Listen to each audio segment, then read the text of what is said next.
just want to start by saying my name is Destiny. I work in business development here with SC Datacom. So welcome to our third Tech Talk, which is digitally transforming your organization with analytics and business intelligence. Today, I am joined with Jay Woodard, who is the Southeast Regional Sales Manager with AMAG, and Louis Santoro, who's the application engineer with AMAG as well. I'm gonna give them time to give a little introduction on themselves in just a second, but a little housekeeping rules we have, how to navigate the platform that you're on. If you would like to ask any questions or communicate with us, you can type your questions in the Q&A section here in the bottom left corner. This is my left, so yours is on this side. And if you would like to speak, just raise your hand with the button next to your name, and we'll be acknowledging people as the hands raised and whenever we get to a good stopping point. So first question that I want to ask Jay, tell me a little bit about what you do. Sure. Thank you, Destiny. I do want to thank Destiny for allowing AMAG real quick to kind of educate on some of our solutions. I am the regional sales manager for AMAG, been with AMAG coming up on 8 years. I'm in Charlotte, North Carolina. I pretty much handle the Carolinas, Georgia, Alabama, and Florida. So with that being said, I've been in the industry over 25 years, all based around security. So, we'll leave this open, ask questions. We're going to focus on a few of our newer solutions. As Destiny stated, we're definitely looking at our control room, which kind of it's based around the Security Operations Center, our business intelligence, which is more around data analytics, and some new credentialing that we're seeing. We're getting a lot of questions for in regards to mobile credentialing. So we're going to hit those three topics today. We do cover or handle a lot of other topics. If you see while you're going through, please make note and reach out to Destiny and the SC Datacom team, and we can dig in a little deeper, in any other areas that you would like us to dig into. With that being said, I'm going to kind of turn it over to Lou, let him introduce himself, and we'll kind of move on into the solutions. Yeah, my name is Louis Santoro. I'm an applications engineer. Been with AMAG close to 20 years on this go around, and I was with them a few years before that. I've also worked for integrators and access control in the video management kind of realm in past lives. So I have a lot of experience in the security industry. And I support Jay and other regional sales managers, demonstrate the product, read specifications and respond to them, general Q&A on the product and on kind of the pre-sales side of things. Okay, well, that's good. I'm happy to have both of you guys here, knowledgeable people in respects to each of your positions, and then especially trusted people. AMAG's a trusted provider in the access control and security industry as well. Now, fun question, just because we consider ourselves a fun people, and I hope anybody watching or listening in would consider SC Datacom as well. Jay, if you could be anywhere in the world at this moment, mind you, COVID's not a thing, where would you be? Oh, that's a tough question. Not knowing that, everyone that's on the call, working for AMAG, of course. Is that a good answer? We'll take it. I mean, if that's where you want to be, we'll take it. We don't have a problem with that. And Louis, fun one for you. And then after this fun one, you can lead into your presentation. What song describes your life right now? That's a good question. You're on mute, so I can't hear you. Yeah, it's a tough one. I don't know. I can't think of a song that describes my life right now. Goodness, that's too tough. Maybe I come back to you with that one. Okay, cool. Well, okay, we'll take it. Think on it whenever you have time in between. But all right, you can go ahead and roll in when you're ready. Sure. Thanks. All right. Real quick overview before we, dive into the three main areas that we discussed in regards to control room and business intelligence. An overview for people that don't know AMAG. We've been around a long time. Primarily, we're started out as an access control company, and believe it or not, like I said, I've been here about 8 years. See all the 9 bubbles around here of what we do today. When I first started, there was only one circle. That was access control. So we really have evolved into more of a solution provider, for security. And once again, we handle access control, strong in the visitor management roles as far as bringing identity and people into your facilities, identity management for larger facilities, Command and control, we're going to focus on today also, kind of controlling your security operations center. We work well with video management in regards to CCTV and integration with those companies. Intrusion management, we handle audio management in regards to two-way communications in areas such as parking areas, parking gates, things of that. Incident management, we are part of a very large security and guard service company. So we work closely with, the guard services out there today, and we can do integrations into access control in regards to incident and case management studies. And we're going to focus on analytics. We're constantly getting data constantly within, the user database.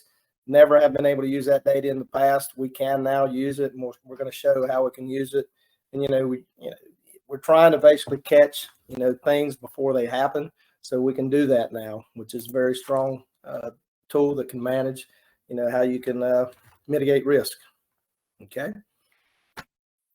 And all right, just overview again real quick on the software. I'm not going to spend a lot of time on our software. It is access control, but it kind of leads in, to some of the other areas we're going to be hitting on today. Our access control, it's not just on the enterprise level. Majority of what we do is enterprise, but we handle systems from one door up to tens of thousands of doors. Our largest system to date probably has well over 35,000 readers that we are managing. But all the GUIs look the same from our small business system, up to our enterprise system. These are just the 4 levels of systems we have. Our software is called Symmetry. So you're going to hear the branding name Symmetry. It just means that's just, the software that we're discussing.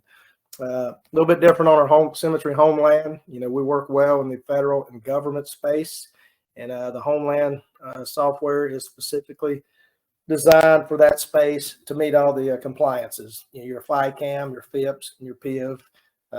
We can read the CAC and TWIC cards. So we have solutions for Fed and government. And we've worked in that space for many years. And real quick, some of the standard features, a lot of other competitors that we do have it's add-ons for the features that they have. We do include a lot of the basic things that are needed within access control to set your system up. Access control is number one, of course. Badge designer's big. We don't charge for that. You just need to add a printer and a camera. Visitor management, we have a tool there to pretty much take away the standard clipboard at the front desk. We now have a managed visitor management system where a security officer can handle people coming in, and you can fully get reporting off of that. Graphical map interface is huge now for controlling your day-to-day operations, locking, unlocking doors, things of that nature.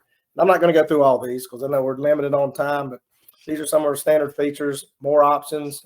These are just add-ons at any time you want to add on to your system that we can handle for you and kind of add and grow with you as need be. All right. One of the areas we're going to hit on was Symmetry Mobile. We're getting more and more requests around mobile phones and how a mobile phone can be used as a credential. We can do that. We've actually been doing this for the last 3 to 4 years. We've had a simple way of doing it. We now have a full software program that can manage mobile credentialing, and I'm going to get in that, and it's called Symmetry Mobile. But what's needed for Symmetry Mobile, before you really get into that, right now you're going to have probably physical readers on the door that handle a physical card. All right, so there is a transition to go to mobile credentialing, and you have to have a reader that can read Bluetooth. We do have readers that we sell, so really transitioning.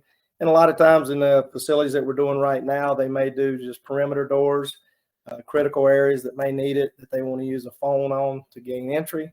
And then it can grow into the system. So it's not, if you have 100 readers, you don't have to change them all out at one time. You can look at critical areas, upgrade those. These are multi-tech readers. They can work with your existing cards. And then basically as you grow, you can turn on the feature of the Bluetooth and read your credential off your phone. So we'll get in a little deeper to that here in a minute. And they do support, I'm kind of showing these Bluetooth readers. We do have them in different variations. Excuse me. In regards to a standard wall-mounted reader, narrow style, with or without keypad. So we do offer them in different variations. This just kind of shows moving in deeper. We had the simple credential on your phone as we started out, and it was a matter of downloading an app And once you have the app, it would create a particular a particular number, kind of like your card number. Once you had that, you could manually put it into your Symmetry access control system, just like a number on a physical card. So once that happened, your phone pretty much at that point is a credential once you got inputted. Okay. What we've done now is, I'm just kind of going through the evolution of that with our new mobile credential software. We're actually able to think of onboarding. We're able to send the information, kind of move on here, send the information to an employee who just got hired. They're sitting in their house. They're getting the information from the admin that's kind of controlling the software. I'm going to kind of move forward a little bit. This kind of shows how we upload them. And this is more onboarding around COVID, things of that nature. No one now has to come in to get credentialing. All they have to do is sit at their house. They're going to basically get an email from the admin. At that point, they're going to download the app, scan the QR code. Once that happens, they pretty much have their credential on their phone. They're going to capture their photo, just do a selfie. That's going to be sent back to our access control system. It's going to upload into the Symmetry database. And now they're pretty much in the system, and they can use their phone as an app. Some people, well, all people don't have phones. So in this instance, once I mentioned earlier, you have to upgrade your readers so you can still use a card or the phone. So this is just really one quick way of onboarding someone with a credential and getting them into the system without them having to come into a facility. So it's fast. I know it's actually faster than me explaining it, but it is a very fast and streamlined process, which is nice. But we're able to do additional things with mobile credentialing now, and it really turns your mobile phone into a digital wallet. Okay, there are forms, and these are configurable forms that can be added, to the phone, and this could be done daily. Definitely around COVID, what's happening is it's going to start rolling out questions that you have to answer each morning. Have you been around someone within the last 48 hours that had COVID? Things of that nature. If you answer no to any of that and submit the form, it's going to lock your phone out and your credential if you have a credential. So, it's a real quick way basically to limit people who is coming into facilities if they've been around anyone or if they've had fevers, things of that nature. So just for me clarifying, so if they did mark, let's say they mark yes, they had a fever, it automatically just kind of shut them out of the system until like an administrator contacts them and, tell them next steps, if that's what's saying. Exactly. They get flagged immediately. And then just, how the policy is set up. Once they get that, each company has different policies. And that's a good question. Yes, they would not be able to gain access into the facility. Okay, cool. So you're able to catch that before. And what's happening right now, a lot of times that's not getting captured until someone literally comes up to the facility. So we're trying to capture it before it even happens. Okay. Yep. And Lou, you can add into that if you need to. I know I'm kind of going through this pretty quick. I think a key point too is not only will it deactivate your mobile credential, because that's what you answered on, and it deactivates it if you say yes, I have a cough, or you say yes to one of those questions, it automatically deactivates your credential. And if we're integrated on Symmetry in the back end to the access control platform, it'll actually deactivate any physical cards they have. So if you have a Prox card and a mobile credential and you answer incorrectly, or you say, hey, I am ill, it'll kill both of those or deactivate both of those. So neither one will be able to use to access the system. Another thing just from earlier, the credential that we have that isn't used through Symmetry Mobile is a free credential, and it's still supported. We still use it. It just has limitations. And this is, like Jay was saying, this is the kind of evolution of the product, and there's more still to come afterwards. Okay, no, that's great. Now with this being deactivated, and I keep harping on because I feel like this is definitely something a lot of organizations is going to become required, honestly, moving forward. How easy is it to get this particular team member back online, let's say after, a 2-week period or whenever they're cleared to come back? Yeah, there's 2 ways to do that. You can go through the mobile admin portal, which only administrators would have access to. You find this person's record, and you adjust it, you enable it again from that point. Or if it's somebody answered incorrectly and they did it that way, we'd have to enable their mobile credential, but you could always go into Symmetry and directly, enable a card holder that was disabled. by mistake, Okay. potentially. But the databases will sync. So we're going to have a cardholder for long term be enabled both in the mobile app and in Symmetry. To kind of keep them in sync. Yep. Good question. Okay, this is just kind of showing, what's going on when you're submitting the form. And also, there's reports that can be ran for, any means. Everything we're doing now, we're doing a lot of solutions in regards to compliance where you have to run reporting, things of that nature. So you're able to go back and get reporting. A lot of this is being driven, through the utilities world, of the financial world, healthcare. So we are able to get full reporting off of everything that's being handled through data. And I kind of mentioned this. And just, some of the technical details, on that system. This integrates with, the access control system, which will be Symmetry. And also doesn't have to be AMAG. This can be a standalone system that can work with other access control systems out there on the market today. We do offer this as a hosted solution or an on-prem solution. Okay. And, just some of the standard system requirements are, it's mentioned hosted or on-prem. The data is encrypted at rest and in transit. And some of the encryption protocols are listed there. And you can use on the mobile app, you can use your iOS or Android. And both are supported. And that's on the mobile app, pretty much kind of what we're doing in regards to credentialing, because I think everyone knows now that, everyone sees where the standard proxy cards can be easily cloned and duplicated. And that's kind of what's driving some of the mobile credentialing right now. And as Lou stated, we don't charge for mobile credentialing. We only charge for the reader. With the Symmetry mobile app, there's a little ad, going in for the setup of the system and per reader, but it's very minimal and, very cost effective.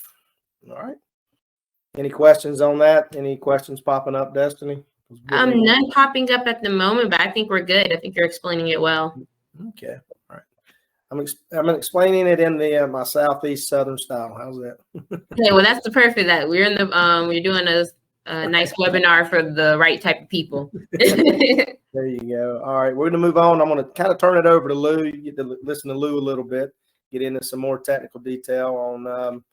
Let me see. We're moving into our business intelligence, and this is really based around the analytics and pulling data from credential usage. All right, Lou. Just let me know when you want me to move forward on the slides. Okay, you got it. Yeah. So Symmetry Business Intelligence is a kind of a new bolt-on to Symmetry. Go ahead, Jay. It's outside of the Symmetry application, so it can be updated independently, and it's going to be able to bolt on to multiple versions. But obviously, it was developed in a fairly recent release. But here's the dilemma: is this? There's a lot of data being generated by systems, especially access control systems. And there's a lot of buzz around, hey, what do you do with all this data that you have, or how can we use this data to reduce risk, and kind of mitigate risk from your normal employees. So basically, we're using business intelligence and smart systems or machine learning to aggregate data to more easily kind of raise folks that are have risky behaviors versus non-risky behaviors. And like I say, there's a lot of different systems that can input to this. We're basically using the activity within Symmetry as part of a risk model, and we could also integrate to other systems like HR,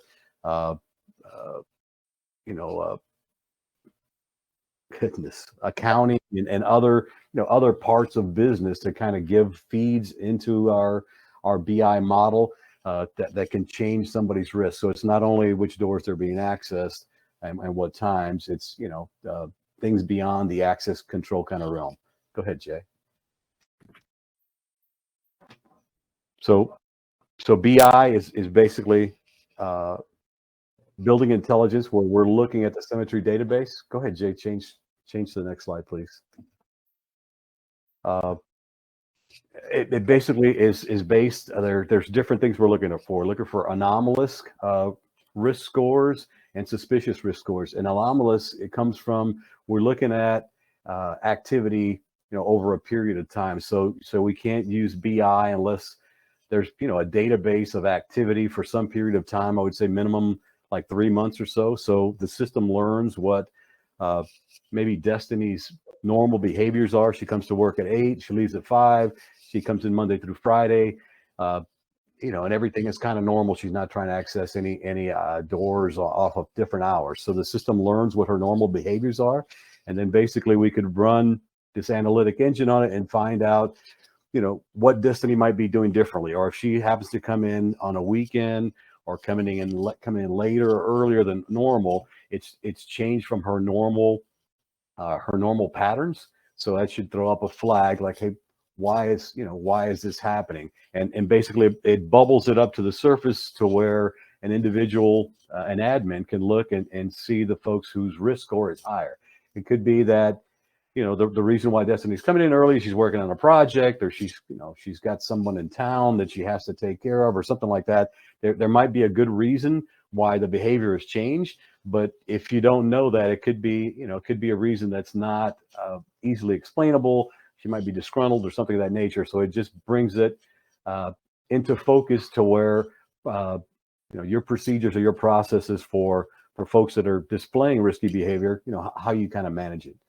And Louis, we have a question come in. It said, is it up to the end user to determine those behavior patterns or red flags, or is it a best practice knowledge database? Yeah, it's actually based by the end user or by the customer. So basically, there's a risk score put on specific doors. So a door going into your building that everybody has access to is not as risky as a back end door that goes into accounting or IT or where you guys have sensitive information. So that's done by the end user, obviously with the integrator, and also there's the schedules on which it occurs. So somebody that has access, somebody who works in IT has access to the IT door, and that's not a big deal, Monday through Friday and so forth. But if they access the door after hours, in the middle of the night or on a weekend, that might skew the risk score. But it is definitely configurable.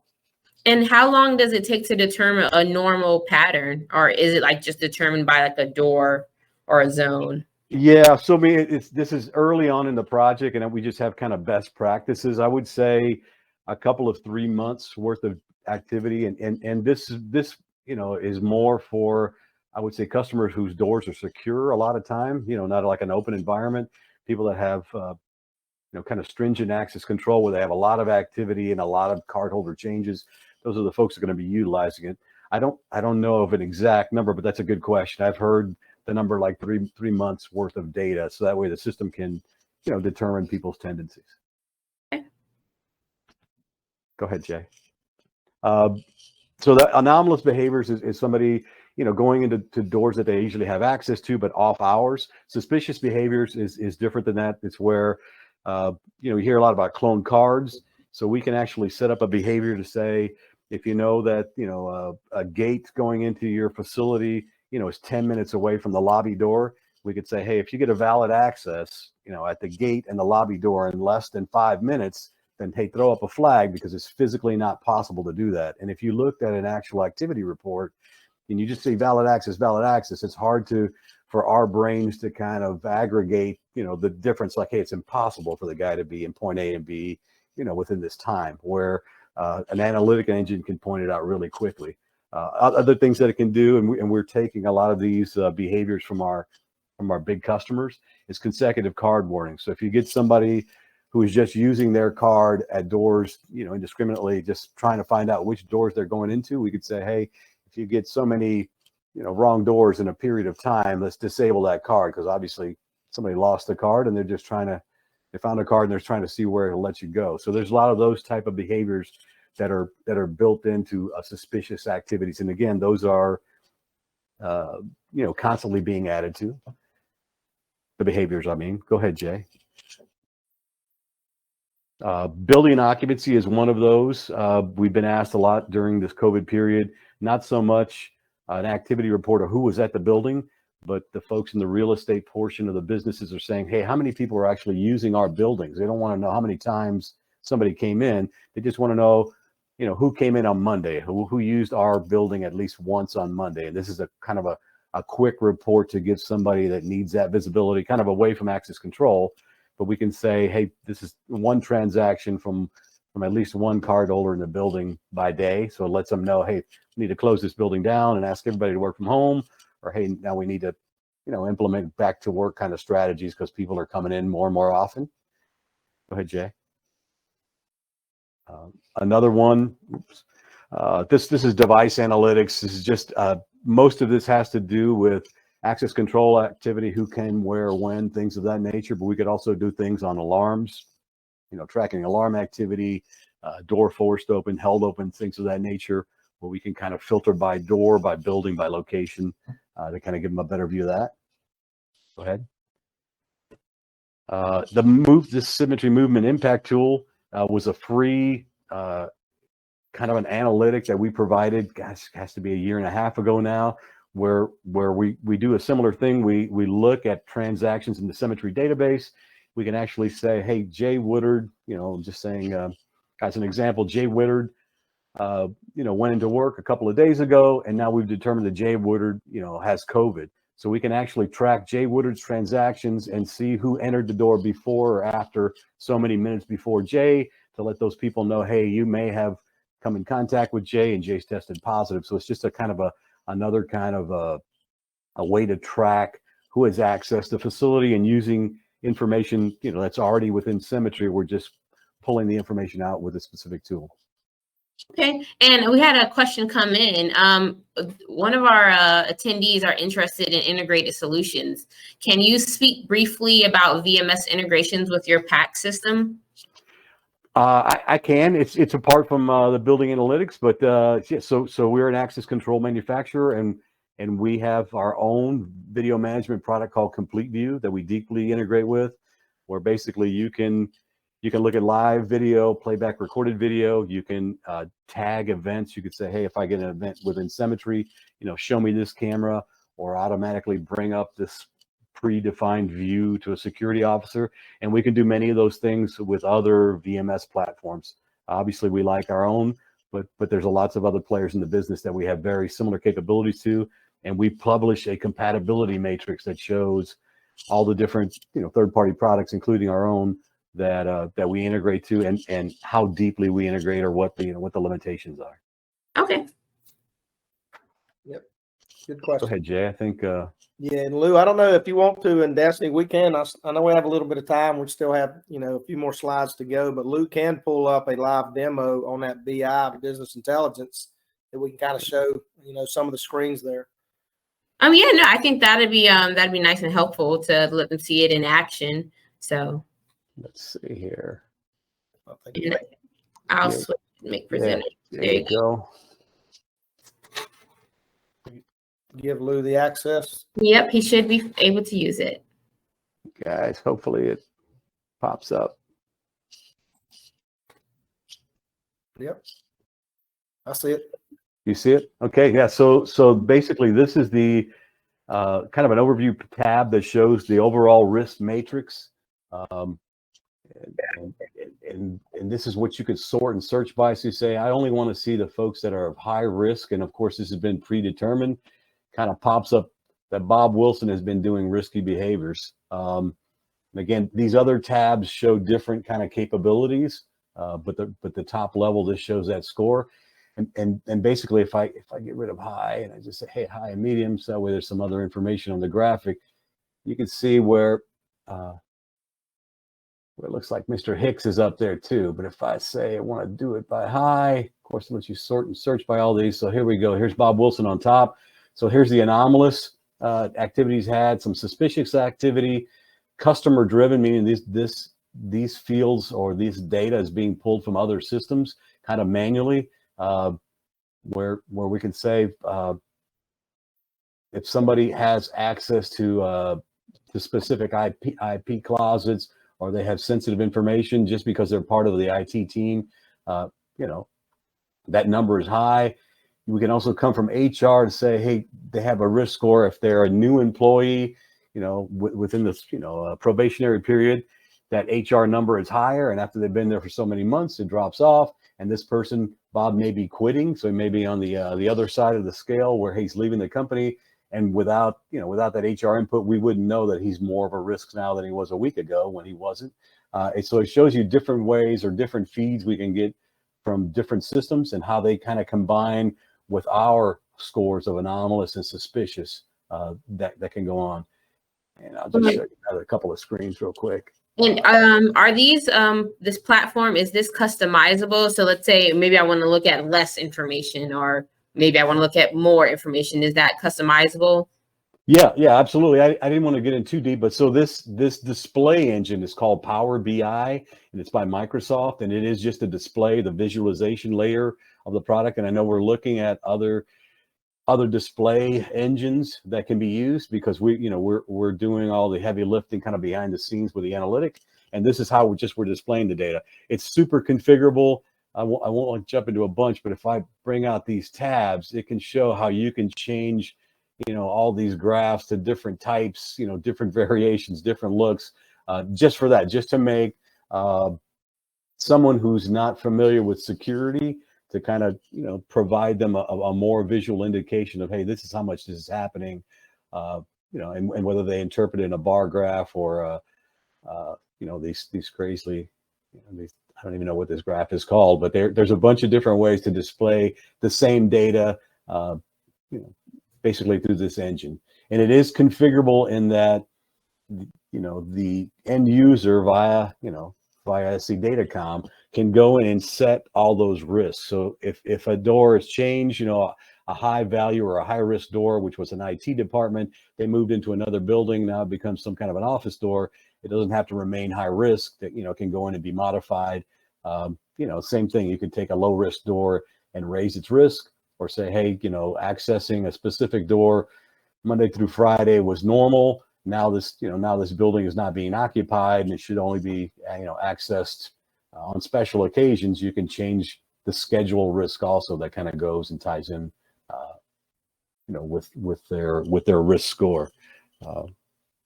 Don't want to go too much further, Jay. These things, there's quite a few of them. The initial high level page, like I say, is the overview, and this kind of breaks down what the suspicious behaviors were. You can actually say the suspicious reasons, consecutive warnings, repeated wrong pin, same location. It gives you those type of events, and you can do it by all card holders, or look at a specific one, and it kind of regenerates a report based on the new filters that you've added. Very powerful, very dynamic, and definitely a new path for us, and you're going to see more in the near future on it.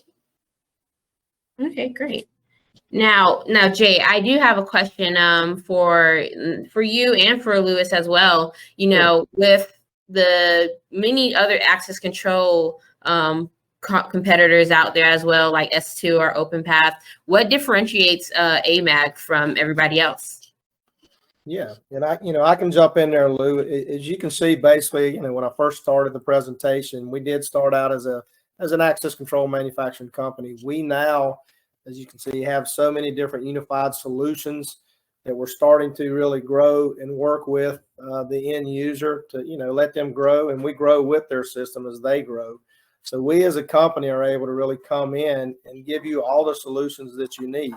We're not going to other companies, to pull in what they do. We're doing most of this on our own now. So as a company, we not only do access control, we do visitor management, we do identity management. So we are a company, that pretty much can give you just about any, and every solution you need, around security solutions. Yeah, and I know that earlier in the presentation you mentioned FICAM, and for those on the call that don't know what FICAM is, it's the federal government's regulation on identity, credentials, and access management. And I understand that you guys have HID readers that are FICAM compliant, but lately we've been seeing that there's longer lead times on getting these readers. Do you have any input on when this might get better or what's happening? And I know Lou can jump in on this, because we just recently had some other solutions with some other companies that we've been partnering up with. Lou, if you want to hit on that, there are quite a few different solutions out there for FICAM. Yeah, I think so. I think the HID RP series product is going to be eventually end of life, and they've got normal product shortages right now. So that's why the lead times are longer. They're actually coming out. HID has a new product called Signo, which is their new go forward line. It supports Wigan and OSDP, and it's got a smartphone app to to configure it instead of using program cards. And they just got some kind of a PIV certification on it. I think our solutions, our FICAM solutions that are already certified, used those RP readers, which I understand are still available for government business, but they have long lead times on them. And I think once we submit the new signal readers using HID PIV class hardware, they'll replace the RP stuff. But for now, we're still kind of in that transition process. There are other companies, that I don't want to mispronounce their name, but I know we're working with other folks in the FICAM space that provide a similar solution to HID's PIV class, where you can enroll from a credential. It checks against a revoked certificates list, all the things that PIV class does, but it's using a different reader and a different enrollment and kind of certification modules. And that's a whole nother conversation, but yeah, we've definitely seen a little slowness, or the lead times extending, not just for readers, but for pretty much everything. I think we're all seeing slow stuff, just slow times for anything. Like for me, especially even like going to like security places, like even the grocery store, you're waiting for things to come in. It's like, what's going on? So I definitely understand that. Now, Lewis, you kept throwing around the word FIPS, or the acronym. Do you mind just a short little synopsis on what that stands for and what that is for people like me that might not know? Oh goodness, I'm not very good with acronyms, but FIPS and HPD or HSPD 12 was a 9/11 kind of a mandate to make cards interoperable, and FIPS is a federal identity. It's a federal classification. There you go, Jay. Federal information processing standard. There you go. And we do have a team that specifically handles and supports the federal and government sector. And I know we've discussed putting a presentation together just for that. Everything around compliance within the federal and government space. So, we can definitely answer any of those questions. Lou and I pretty much, handle the commercial space for AMAG, but hopefully within the next 3 to 4 weeks, I think we'll have that scheduled with you guys, Destiny, and we can dig in as deep as you want to on that when we get our team on board with the no, definitely. We know you guys have some FICAM and other acronym specialists with you, so that definitely plays a big part down here, especially with our port expansion and things of that nature. But we'll definitely be rounding back around to that. Showroom is is a product we added a few years ago. It's not for everyone, but it's I would say for the larger customers who have a SOC or a GSOC, it's a good fit. Basically, what it does is it allows you to centralize management, so you can bring in alarms from multiple platforms. So access control, AMAG alarms, video alarms like Complete View, our product, and others can tie into it, and all those systems can be utilized through a different client experience. And what it also adds is it gives us the ability to bring in alarms that typically aren't, access control security related. So you can bring in building control alarms, or, air to ground radar, or, fire alarms, or intercom, any system basically that can generate an alarm, and you can send some control commands to. We can bring in through a single GUI. That gives a security officer the advantages of, hey, just having to learn a single interface, and then once all the alarms are coming into the single interface, then you can leverage other systems together. Go ahead, Jay. Oh, that's me. I'm sorry. It's a unified platform again for centralized security management, and it supports a lot of open standards that again are outside of the normal access control range. ONVIF is video, SIP is intercom or audio based, BACnet. Building control, BACnet, Modbus, and OPC, I think is also kind of in that arena. But all those protocols are used by control room to communicate with different systems, and each system has, their own standard, their own way of automating alarms or passing alarms. It's very video and very graphic centric, where you can use GIS mapping, pull in external maps. You can drop all your devices onto these maps dynamically. This specific one is showing like a server closet with a bunch of racks. We can actually look at, rack power supply temperatures and have those alert us, because those type of systems have APIs, that allow them to communicate, and somebody can look at those things on a graphic, along with layers. You can add layers for access control, for fire, for intrusion, and so forth, and strip out layers to folks that don't really need to see that information. And all the GUI itself, or the UI, is all based on user roles. So again, you could limit who can see what, and which departments see which information. Again, it gives you fast response times and a way to kind of overlay alarms from multiple systems on a single graphic. So you can have fire alarms, intrusion alarms, access control, and video, which aren't typically represented on a single on a single client, all coming in and, like I say, leveraging one or another. I'd like to say it's where if you had, you have a fire alarm system, a smoke detector goes off in a specific room. Obviously, the fire system is going to do what it needs to do for UL and AHJ reasons. It's going to call a central station, report the alarm, everything it needs to do. Secondarily, it can send this alarm through control room to this client, where a security officer can see, hey, we got a fire alarm, and maybe there's a camera nearby. He can open up that camera and verify, hey, yeah, I see smoke in that room. So now we verified, hey, there is indeed a fire alarm in that building, and don't call the fire department and call it off. There's definitely something going on. So you're leveraging different technologies that typically don't play together, because you're bringing all the alarms into a single GUI. This just shows the workflow capability of the product, where we can have high level workflows that can lead a security officer down a specific path when the alarm comes in. Maybe one of the things that you're going to do is say, hey, like in the example I provided, one of the things, if you get a smoke or a water flow or something like that from a fire alarm, hey, if there's a nearby camera, try and verify, do you see water, do you see smoke, yes or no, those kind of things. So you can build those all into a workflow. And also you have accountability, how the security officer handled it. Again, the reason why you want to use control room, reduce costs, because you're bringing all those alarms into a single GUI, and you don't have to teach a security officer, how to use the access control, alarm monitoring, the video monitoring, the building control monitoring, intrusion, so forth. They're all coming into a single GUI. So it reduces cost and training, mitigate risk, because now you're ensuring these alarms are handled, in a similar fashion through a single GUI.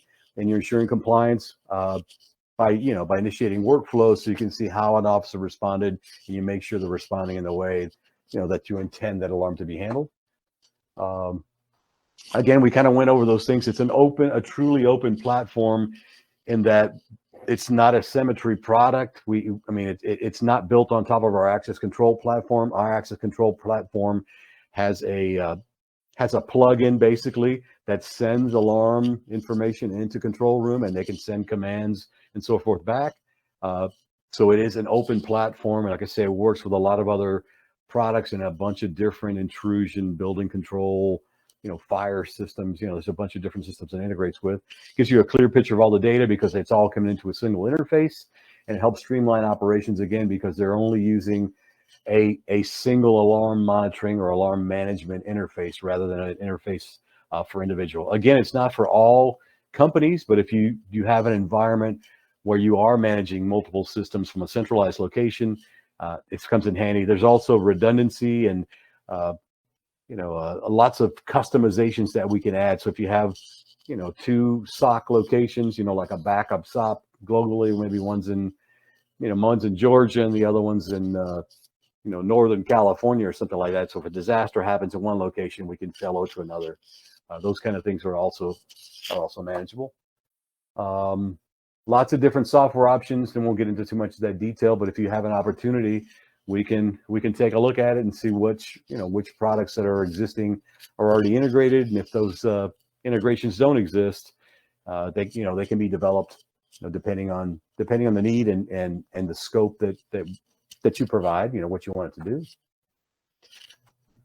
I think that's all for the kind of control room or the control room piece.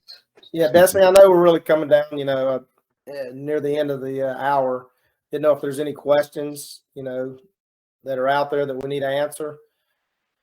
Well, you answered all the ones that have came in, so they were, yep, I've asked all the ones that came in through the chat and any ones that popped up in my head. So no, I really do appreciate you guys taking the time to not just, educating myself as well, but for our Savannah community that we're going to be sharing this with.